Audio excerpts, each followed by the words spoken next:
নমস্কার বন্ধুরা, আশা করি সবাই ভালো আছেন। তো গত পর্বের ভিডিওতে আমি দেখিয়েছি নাহারগড় ফোর্ট আর জয়গড় ফোর্ট। আজ 17 তারিখ। আজ আমরা যাব যোধপুরে। যোধপুরে যেটা দেখাবো সেটা হচ্ছে বিখ্যাত মেহরানগড় ফোর্ট, তারপরে ঘণ্টাঘর প্লাস প্যালেস, সব কিছু দেখাবো। এবং আমার যোধপুরে থাকার কথা দুদিনের। তো চলুন, সঙ্গে থাকুন। রাস্তায় দেখা হচ্ছে। যোধপুর কেমন জায়গা সেটাও দেখাবো। গুড মর্নিং বন্ধুরা। আজকে 17 তারিখ। কালকে আমরা জয়পুরের মোটামুটি যেগুলো যেগুলো দেখার দেখে সব তো ডিটেলসে দেখা যায় না। তো আমাদের যেহেতু টাইট ট্রিপ, সেহেতু কালকের যেগুলো 3টে ফোর্ট দেখেছি সেগুলো আপনাদের আগের পর্বে দেখিয়েছি। আর বাদবাকি যেগুলো যেগুলো আছে সেগুলো সেগুলো দেখেছি। দেখে আজকে সকালে আমরা এখান থেকে যোধপুরের দিকে রওনা দেবো। তো আমরা এখন বাজে সকাল 7টা, 17 তারিখ, 17ই ডিসেম্বর।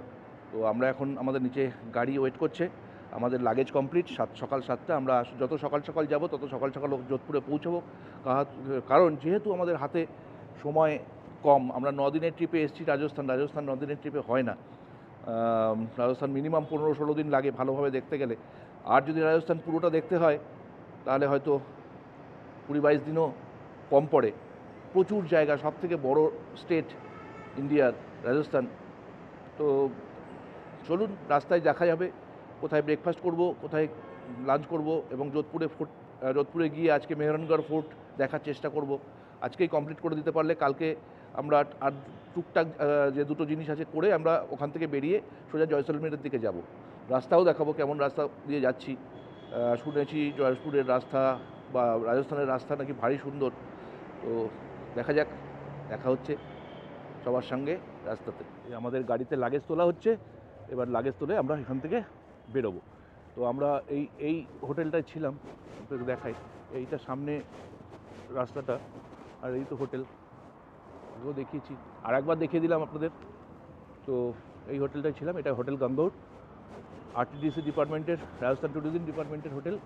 আমরা প্রত্যেকটা যেখানেই যাব সব জায়গায় আরটিডিসি হোটেলই বুক করা আছে। তো কেমন হোটেল তার রিভিউ আমি দেব। আগেও বলেছি হয়তো, সেটা হচ্ছে এই হোটেলের ঘর সব কিছু ভালো, সব সুন্দর সাজানো, কিন্তু খাবার ব্যবস্থা খুব খারাপ, খুব খারাপ। আপনারা যদি ব্রেকফাস্ট করেন এখানে একটুও ভালো লাগবে না। হ্যাঁ, ওই একটাই জিনিস প্রতিদিন ওরা ব্রেকফাস্টে করে, সেটা হচ্ছে পোহা, ব্রেড পাকোড়া আর চা, ব্যাস। অসহ্য এটা খাওয়াটা। আমরা তাই আজকের ব্রেকফাস্টটা করলাম না। আমাদের কমপ্লিমেন্টারি ব্রেকফাস্ট ছিল, আমরা করলাম না। না করে আমরা রাস্তায় কোথাও ব্রেকফাস্ট করব। চলো, রাস্তায় দেখা হচ্ছে। এখন সকাল 7টা, আমরা বেরিয়ে পড়েছি। সকালবেলা সবে সূর্য উঠছে জয়পুর শহরে। আর আমাদের যেতে হবে 334 কিলোমিটার, প্রায় 5.5 থেকে 6 ঘন্টা আমাদের ডিস্টেন্স দেখাচ্ছে। আর তার সঙ্গে লাঞ্চ অ্যান্ড ব্রেকফাস্ট যদি ইনক্লুড করি, মোটামুটি 7 ঘন্টা ধরে।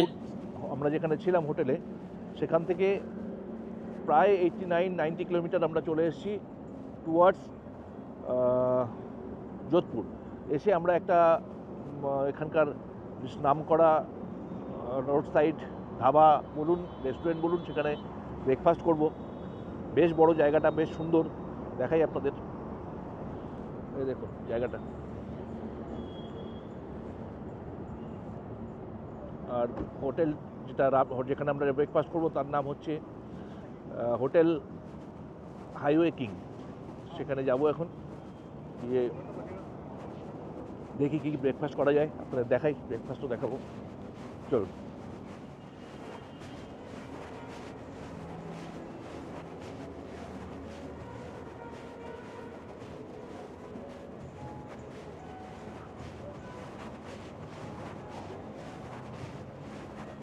অ্যাকচুয়ালি যেটা হলো সেটা হচ্ছে আমাদের ওই কিং, রোড সাইড কিংয়ে আমাদের পছন্দ হলো না।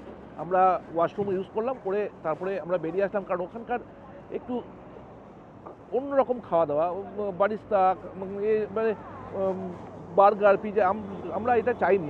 আমরা অ্যাকচুয়ালি চেয়েছিলাম দেশি টাইপ ধাবা, যেখানে আমরা একটুখানি আলু পরোটা একটু বসে ঠিকঠাক খেতে পারবো, মানে অন্য টাইপের আর কি।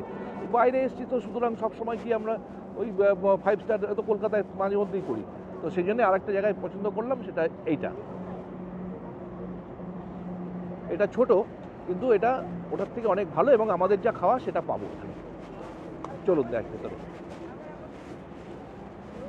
আপনাদের একটা সুন্দর টেবিল দেখাই। এখানকার কনসেপ্ট ধাবাতে কেমন টেবিল করেছে দেখুন।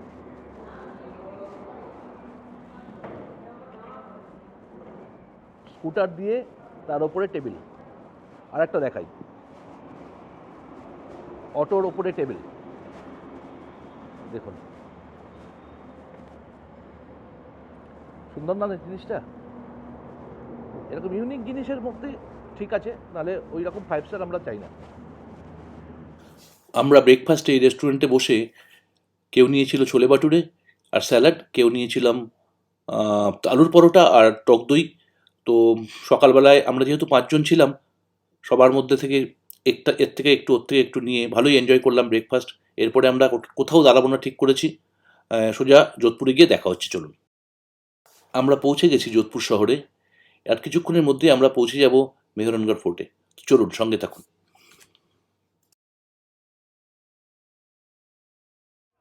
আপাতত আমি এখন মেহরানগড় ফোর্টের সামনে আমরা এসে পৌঁছে গেছি। আমাদের গাড়ি ওখান থেকে সবাই নামছে। আমি একটু সামনে এগিয়ে এসেছি। সেই বহু প্রতীক্ষিত মেহরানগড় ফোর্ট যোধপুরের আপনাদের এবার আমরা দেখাবো। মেহরানগড় ফোর্টে প্রবেশ করবো, তারপরে কী তার প্রবেশ মূল্য কী আছে সব দেখাবো। ততক্ষণ দেখতে থাকুন। এই অপরাজেয় ফোর্ট, কেউ কোনো দিন যেটা জয় করতে পারেনি। দেখাই আগে দূর থেকে, দেখুন। This is the fort. এর পাশেই আমাদের ব্লু সিটি, সেটাও দেখাবো। চলুন এবার ঢুকি ওখানে। বন্ধুরা, আমরা এখন মেহরানগড়ে ঢুকছি। মেহরানগড় দুর্গ যোধপুরের ইতিহাস ও সংস্কৃতির এক বিশাল নিদর্শন, যা 1459 সালে তৈরি। মারোয়ারের 15তম রাঠোর শাসকরা ও যোধা দ্বারা নির্মিত।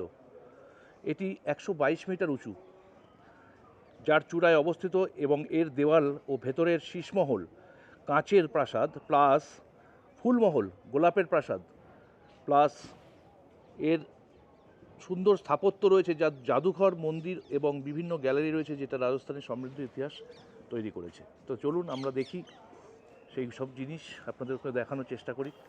মরু রাজ্যের দুর্গম পাহাড়ের ওপর একটি দুর্দান্ত দুর্গ অবস্থান করে, যার নাম মেহরানগড় দুর্গ। ভারতের অন্যতম চিত্তাকর্ষক এই মেহরানগড় দুর্গ একটি সেরা সংরক্ষিত দুর্গ হিসেবে পরিচিত।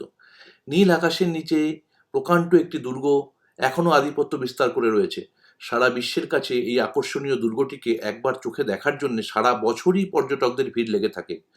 410 ফুট উঁচু এই পাহাড়ের চূড়ায় অবস্থিত এই বিশাল প্রাচীর দ্বারা সুরক্ষিত মনোমুগ্ধকর এই দুর্গে যাওয়ার আগে এর সম্বন্ধে কিছু তথ্য জেনে নেওয়া ভালো।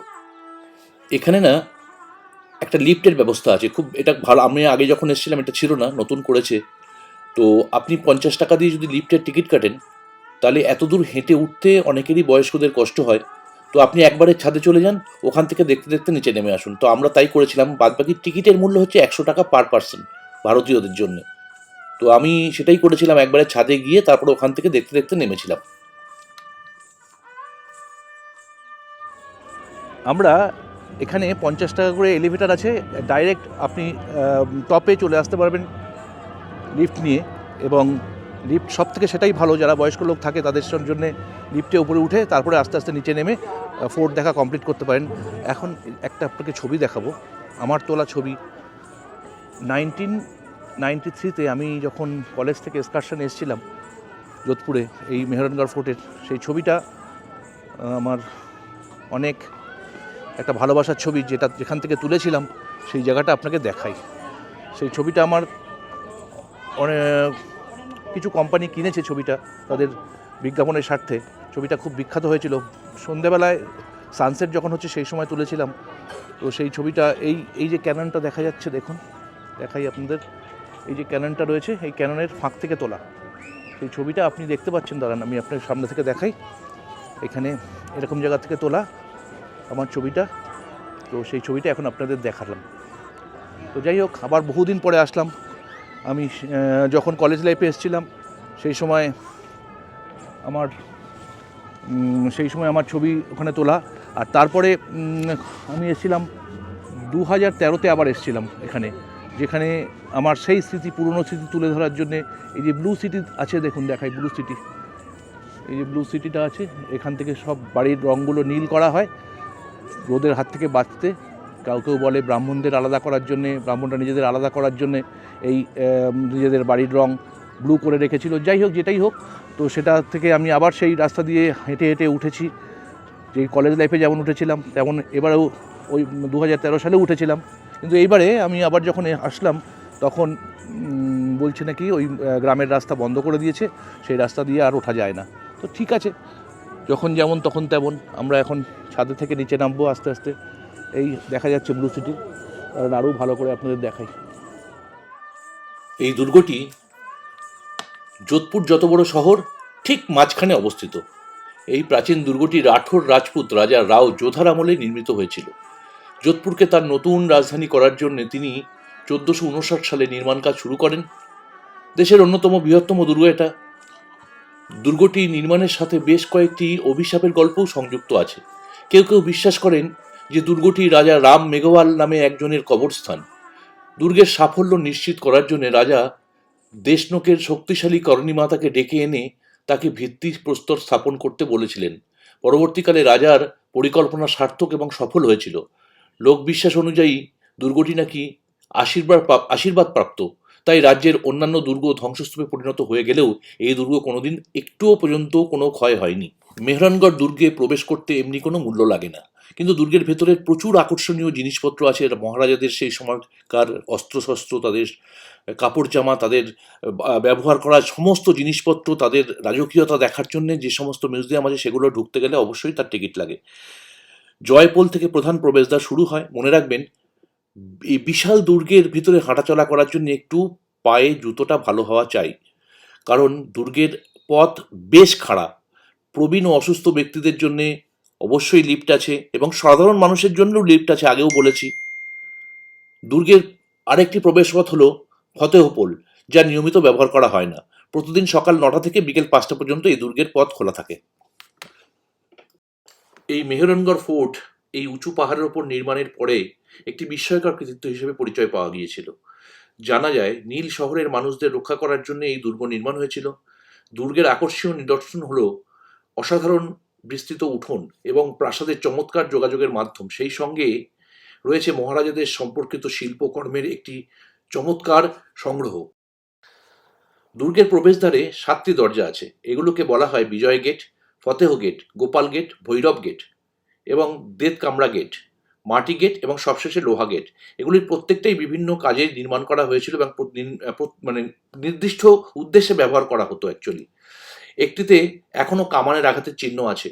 জানা যায় এগুলির মধ্যে একটিতে স্পাইক বসানো আছে, যা হাতি এবং পশুর আক্রমণ থেকে রক্ষা করতে পারত। বিজয় গেট জয়পুরের রাজা মহারাজা মান সিংয়ের বিজয় স্মরণে নির্মিত হয়েছিল।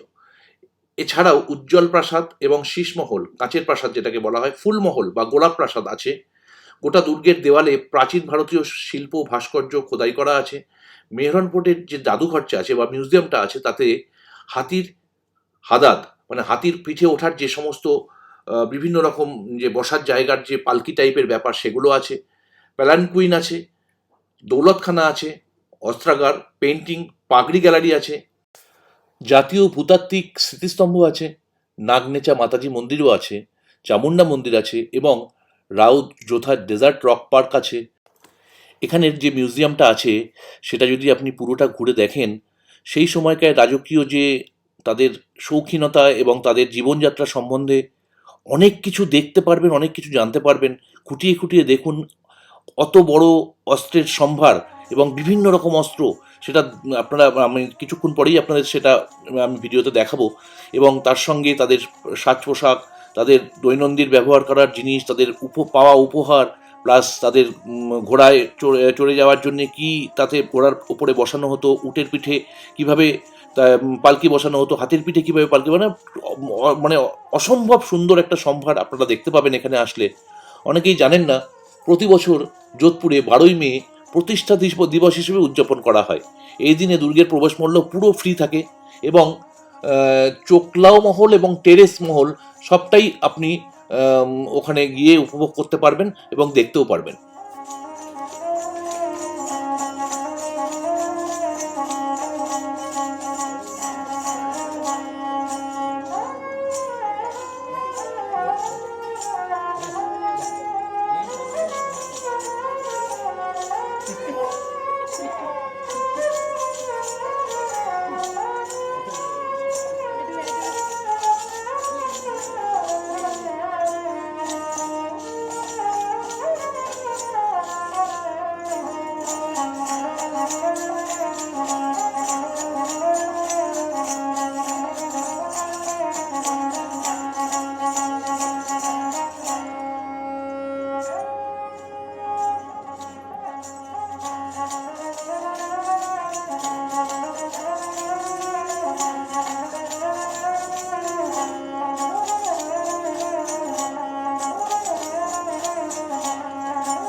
আমি যখন 2013-তে এসেছিলাম, তখন এই যে বাদ্যযন্ত্রটি শুনলেন তার বাবা তখন বাজাতো। আর তারপরে এরপরে যে বাদ্যযন্ত্র শুনবেন সেটা আমি যখন কলেজ লাইফে এসেছিলাম সেই সময়কার গল্প তাদের সঙ্গে করলাম, এবং তারা বললো আমার দাদু তখন বাজাতো, এখন আমি তার নাতি, আমি এখন এখানে বসেছি, এরপরে আমার ছেলে বসবে, আমাদের বংশ পরম্পরায় এই বাজনাই এখানে বসে বসে করে। শুনুন।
সেই সময়কালের অস্থির সময়ে মেহেরনগড়ের মতো দুর্গ ছিল একটা বিশাল শক্তি এবং মর্যাদার প্রতীক। আজকের পরিভাষায় এটি একটি বিমানবাহী জাহাজের মালিকানার মতনই হবে। এর ব্যবহার সম্ভবত কিছুটা বৈচিত্র্যময় ছিল। এটি কেবল একটি সামরিক ঘাঁটি ছিল না, বরং শাসক এবং তাদের স্ত্রীদের জন্য একটি প্রাসাদও ছিল। এখানে শিল্প, সঙ্গীত এবং সাহিত্যের পৃষ্ঠপোষকতা বহন করেছিল। এর মন্দিরগুলো, ভিতরে যেগুলো মন্দির আছে এবং মন্দিরের সাথে এটি একটি উপাসনালয়ও ছিল। রাঠোর বংশের বর্তমান প্রধান এবং দুর্গের রক্ষক মহারাজা দ্বিতীয় গজ সিং ভবনগুলি সংরক্ষণ করেছেন এবং তার পূর্বসূরিদের জীবনের রেকর্ড অনুযায়ী জাদুঘরটি তৈরি করে গেছেন।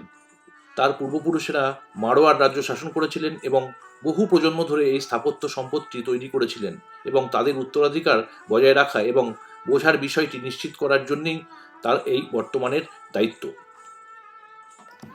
এরপর আমরা দুর্গের সারা গায়ের চিত্র অঙ্কন এবং তার কারুকার্য দেখতে দেখতে আস্তে আস্তে আস্তে আস্তে নিচে নেমে এলাম। নামতে ইচ্ছা করছিল না, মনে হচ্ছিল আরও থাকি আরও থাকি। কিন্তু সময় তো একটা ব্যাপার, তো আমরা নিচে নামতে নামতে গল্প করতে করতে পুরনো আমার যে আগেকার দুবারের আসার স্মৃতি রোমন্থন করছিলাম মনে মনে, আর ভাবছিলাম আবার কবে আসবো ভগবান জানেন। তো তারপরে নিচে এসে একটুখানি কফি খেয়েছিলাম আমরা, কফি খেয়ে তারপরে আর একজন বাদ্যযন্ত্রকের সঙ্গে দেখা হলো। সে ওখানে নতুন, তখন আমি যখন আগে এসেছিলাম তখন সে তখন এখানে ছিল না। তো তারপরে আমি তার বাজনা শোনার জন্য তাকে অনুরোধ করলাম, সে আমাদের একটা সুন্দর বাজনা শোনালো। এবার আপনাদেরও আমি শোনাই সেই বাজনাটা।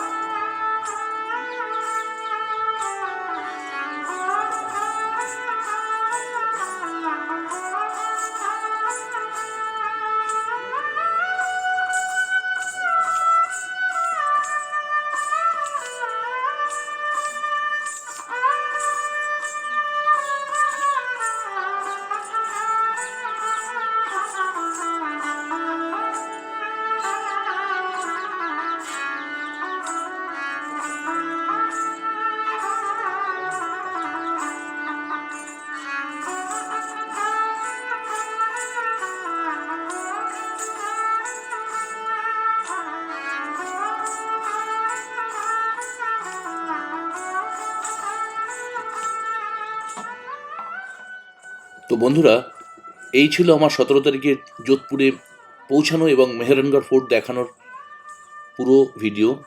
তো এরপরে আমরা গেছিলাম হোটেলে চেক ইন করতে, যেখানে থাকবো সেটা আমরা পরের ভিডিওতে দেখাবো, এবং তারপরে সন্ধ্যেবেলার কি অ্যাক্টিভিটি ছিল সেটাও আমরা পরের ভিডিওতে দেখাবো।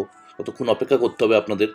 তো আমার এই ভিডিও যদি আপনাদের ভালো লাগে, বন্ধুদের সঙ্গে যত পারুন শেয়ার করুন, আর আমার চ্যানেলটা সাবস্ক্রাইব করুন। আর সাবস্ক্রাইব করার সময় বেল আইকনের অল বাটন ক্লিক করলে যে কোনো একটা ভিডিও দিলে যাতে সরাসরি আপনার কাছে নোটিফিকেশান পৌঁছে যায়, তো সেটাই করুন। তাহলে আমি নতুন ভিডিও বানানোর এন্থু পাই। তো সঙ্গে থাকুন, ভালো লাগবে। দর্শকরা আমার সঙ্গে থাকলে আমার ভিডিও বানাতে বেশি ভালো লাগে। তো অপেক্ষা করুন প্লিজ এর নেক্সট ভিডিওর জন্যে। খুব শিগগিরই নেক্সট ভিডিও আসছে।